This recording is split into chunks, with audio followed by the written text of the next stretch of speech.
Fala galera, seja bem-vindo ao canal, eu me chamo Wilson na Moral, espero que vocês gostem do conteúdo, sempre falando sobre ufologia e muitas outras coisas. E assim, se você chegou agora, cara, não se esqueça de se inscrever, deixar o like e acionar o sininho de notificações, beleza? Eu não vou ficar me estendendo mais não, só vou falar mais algumas coisinhas aqui, que é o PicPay do canal. Se você quiser contribuir com o canal, a gente tem o PicPay e o Seja Membro. Hoje o vídeo é falando sobre ufologia. Aqui encontrei, uma pessoa muito próxima de mim que teve algumas experiências ufológicas, inclusive ele é um ex-militar que presenciou coisas dentro do universo militar dele e tá trazendo algumas coisas pra gente aqui, inclusive coisas bem curiosas, beleza? Vem comigo. Antes de falar, esse senhor que vem aí é meu pai, é por isso que eu gosto de ufologia. Talvez seja algo que ele tenha deixado no meu DNA. Beleza? Tamo junto, vem comigo. Espero que vocês gostem.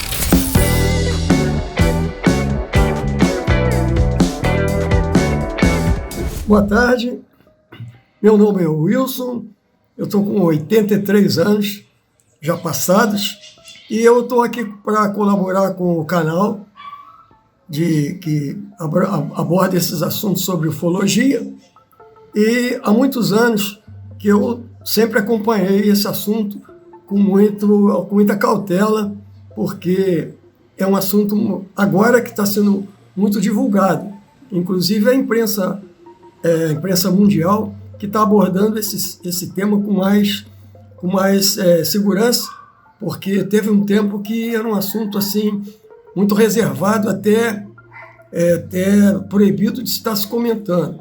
E no meu caso, eu, por exemplo, que sou militar reformado, eu tive umas experiências, quando criança até, de visão e tal, coisa e tal, mas eu nunca podia imaginar, já como adulto, que eu ia ter experiências mais concretas. E ainda mais que eu tive a oportunidade de como militar, ser designado para servir em Brasília, que é o Estado-Maior das Forças Armadas, o ENFA, agora não, agora é Ministério da Defesa. E eu fui servir justamente num setor que era um assunto reservado, que estudava também e juntava todas as peças, porque lá sendo um órgão militar, tinha que ter controle também desse assunto.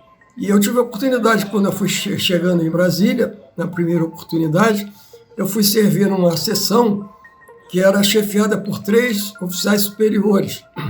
Um deles era um oficial coronel da aeronáutica, eu do Exército, eu era escrivão e secretário desse setor.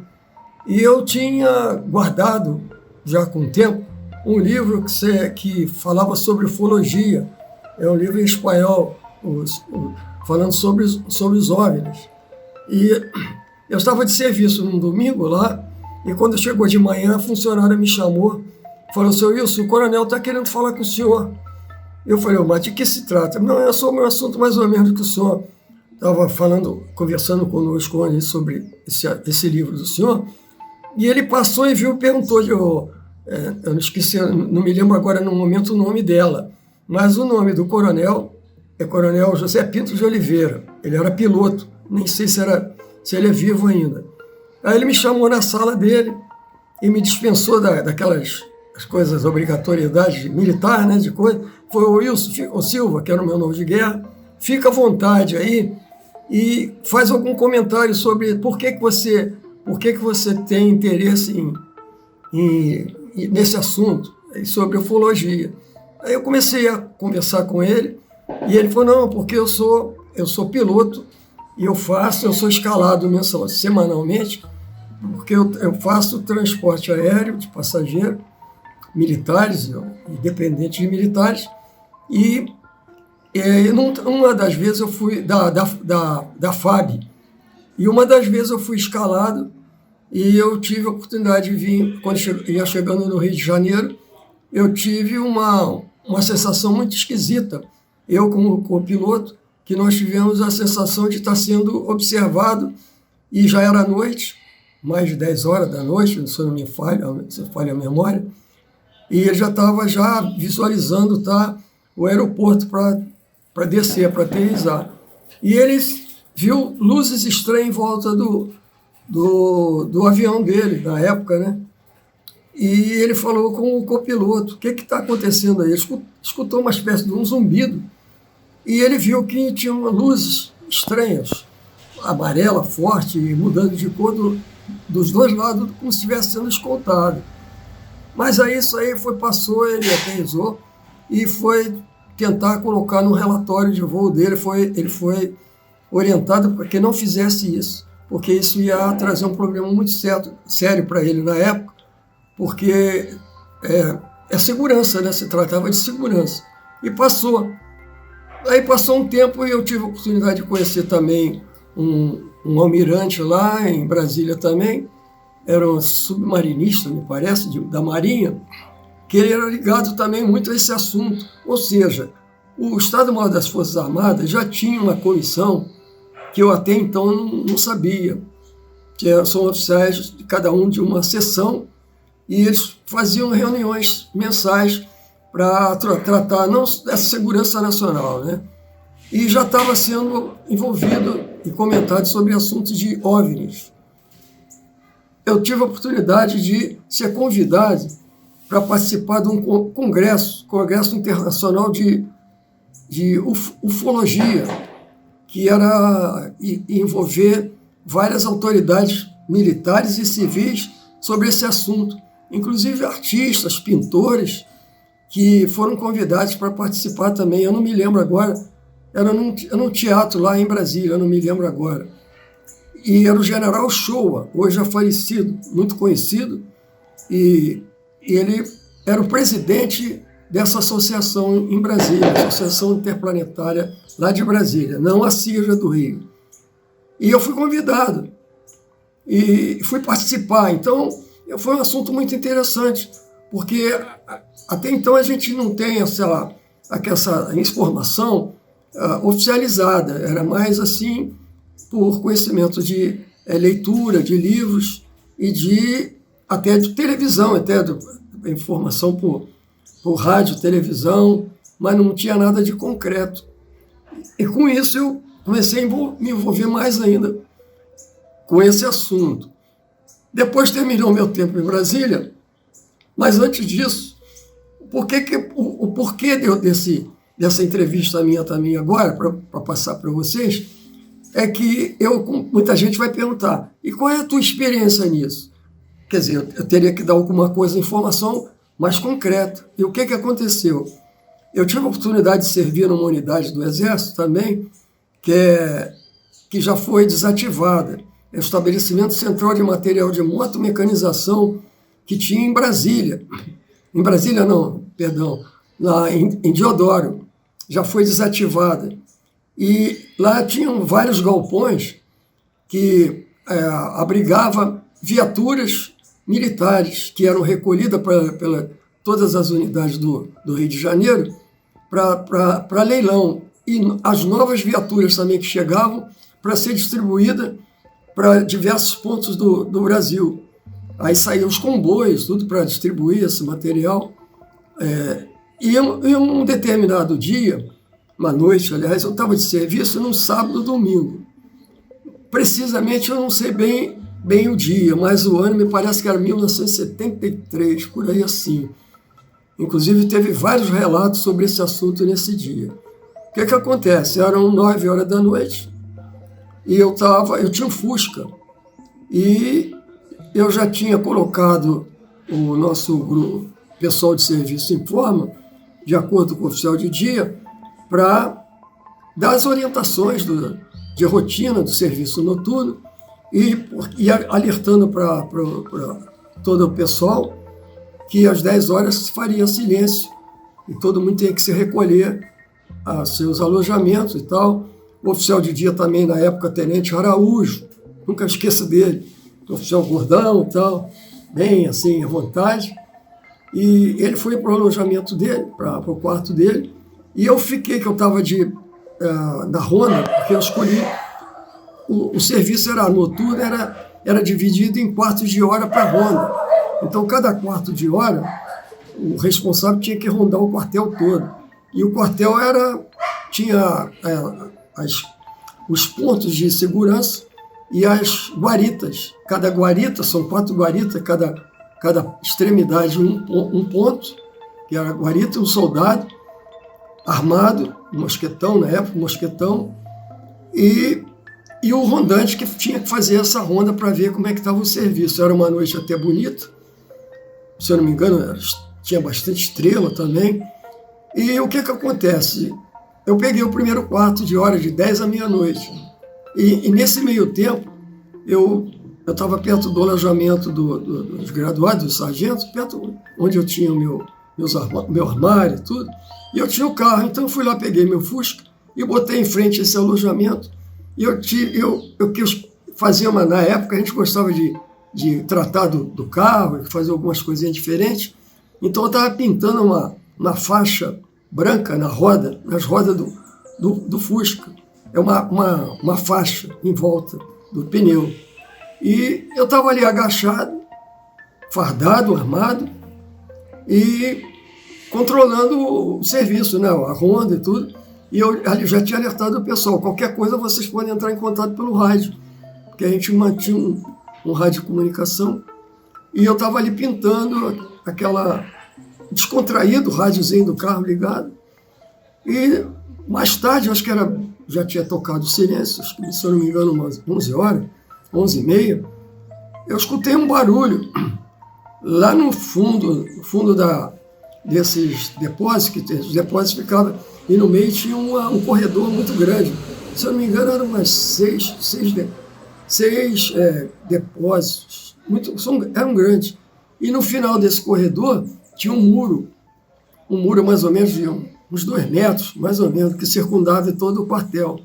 E do outro lado tinha um quartel da cavalaria e tinha cavalos que às vezes pastavam naquele local ali, era capim alto, bem alto, do outro lado. E ali tinha a guarita nossa também, tinha 2 guaritas, uma do lado esquerdo e outra do lado direito. Então os soldados ali de plantão tinha visão daquela área todinha. Tinha uma visão bem nítida, inclusive para a Avenida Brasil, que naquela época não era Avenida Brasil, tinha outro nome. Mas então, eu estava descontraído, e eu escutei um barulho estranho, e eu levantei, que eu estava agachado, e procurei visualizar entre os depósitos, quer dizer, os galpões. E eu vi uma luz muito intensa atrás desse muro, como se fosse um farol, um holofote, alguma coisa diferente. Eu raciocinei, deve ser o outro lado do outro quartel da cavalaria, alguém que está com um holofote, alguma lanterna forte, mas não podia ser, era muito forte. É igual um farol mesmo, de em cima assim. Até então tudo bem. Aí escutei um grito, sargento, sargento, sargento.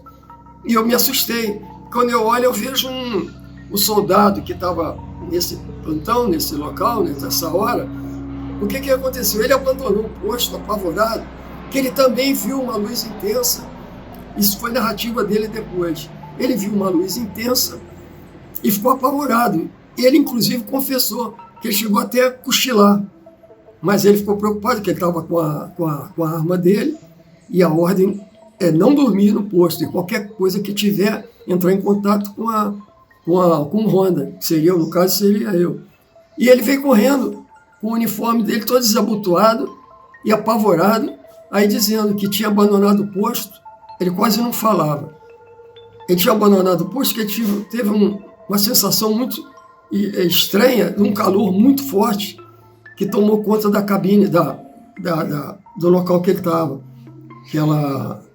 onde ele estava de plantão, né? E ele ficou muito aterrorizado.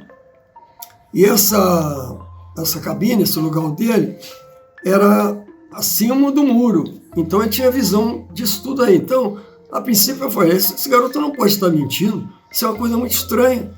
E a narrativa dele foi muito segura, e ele realmente estava vermelho, tirou o capacete e largou tudo lá. Eu falei, bom, Ele não pode ter ficado maluco, ou ter dado uma alucinação, porque eu também vi a luz. A luz era muito forte.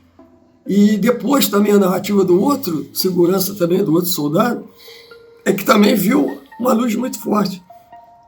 Ou seja, no Capim, ali era um local de difícil acesso. Carro não podia entrar ali.